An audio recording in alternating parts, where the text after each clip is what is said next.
पाकिस्तान से क्यों उठ रही है पीएसएल के बॉयकॉट की मांग? आखिर पीएसएल को बॉयकॉट पाकिस्तानी ही करना क्यों चाहते हैं? हम आपको बता दें, पीएसएल की शुरुआत हो गई है, 9वां एडिशन है। पहला मैच जो है वो लाहौर में खेला गया।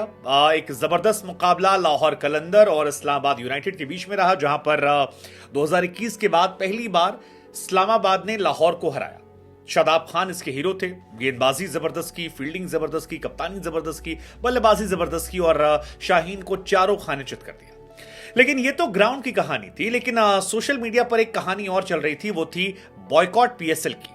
बड़ी संख्या में लोग जो थे वो पीएसएल के बॉयकॉट की मांग कर रहे थे और उसकी वजह कुछ और नहीं बल्कि पीएसएल के टाइटल स्पॉन्सर केएफसी का होना था।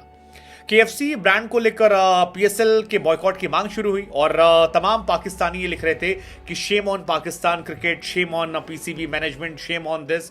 आप लोग कैसा स्पॉन्सर को लाए हो, एक ऐसा स्पॉन्सर जो पाकिस्तान में यहां पर भले स्पॉन्सरशिप कर रहा है लेकिन गाजा में जो हो रहा है उसको लेकर वो अपना एक अलग रुख दिखा चुका है। इजरायली कंपनी है, ऐसा वैसा बहुत सारी चीजें, और इसी को लेकर सोशल मीडिया पर हजारों की संख्या में कमेंट्स आने लगे, जहां पर बॉयकॉट पीएसएल की मांग शुरू हो गई कि भाई पीएसएल को बॉयकॉट कर दीजिए, बिकॉज एक ऐसी चेन है जो इजराइल से शुरू होती है और जीनोसाइड को सपोर्ट करती है जो गाजा में हो रहा था। इस वजह से क्या और सोशल मीडिया पर बहुत सारे कमेंट्स आने लगे कि यार शेम ऑन यू, पैलेस्टीन में लोगों की जान जा रही है, आप खुश हैं, केएफसी स्पॉन्सर है, क्या क्रिकेट से बड़ा कुछ नहीं, क्रिकेट ही सब कुछ है, क्या पाकिस्तान जो टीम है वो इतना सती है। फिर कई और लोगों ने लिखा कि why would they use KFC as a PSL sponsor, हम इसको बॉयकॉट कर रहे हैं बहुत समय से, ऐसा वैसा ये वो, क्या हमें अपने बच्चों और तमाम लोगों को सपोर्ट नहीं करना चाहिए जिनकी डेथ हुई है। आई मीन बहुत सारे कमेंट्स हैं, एक दो कमेंट नहीं है, हजारों की संख्या कमेंट है। कई लोगों ने लिखा कि अगर ऐसा ही होता रहेगा तो फिर हम पीएसएल देखना बंद कर देंगे, हमारा दिल जो है वो फिलिस्तीन के साथ है ना उनके साथ नहीं है जो समर्थन करते हैं। कई लोगों ने लिखा कि हमारे बच्चों के खातिर इसे छोड़ देना चाहिए, बहुत गलत खतरनाक ये परंपरा है, इसकी शुरुआत जो हो रही है ये नहीं होना चाहिए।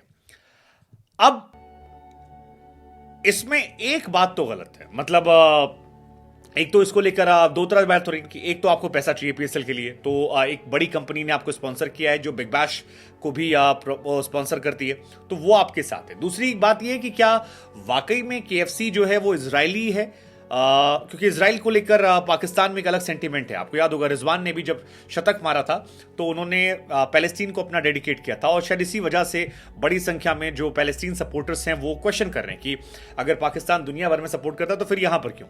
बट क्या ये वाकई में सच है कि ये जो कंपनी है केएफसी ये इजरायली है? सच इसका यही है? तो जवाब है केएफसी जो है वो कर्नल सैंडर्स ने बनाई थी, और कर्नल हार्लैंड सैंडर्स जो हैं वो यूएस के रहने वाले थे।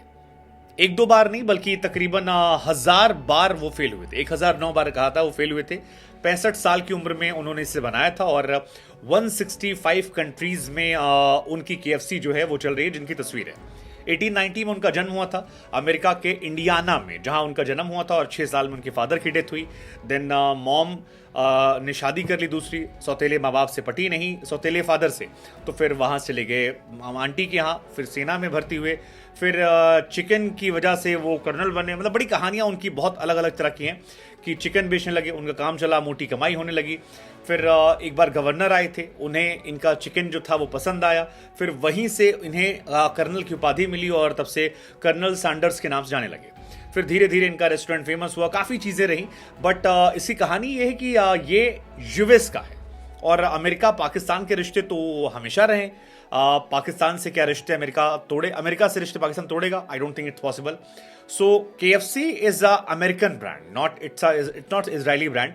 ऐसे में ये बॉयकॉट कितना सही कितना गलत ये देखने वाली बात है। हाँ, अगर केएफसी मैनेजमेंट की तरफ से कोई ऐसा स्टेटमेंट दिया गया है जो हर्ट करने वाला sentiment, then that's a different story. But KFC is not a Israeli brand. ऐसे में क्या ये बॉयकॉट सही है, और आप कैसे देखते हैं इस बॉयकॉट?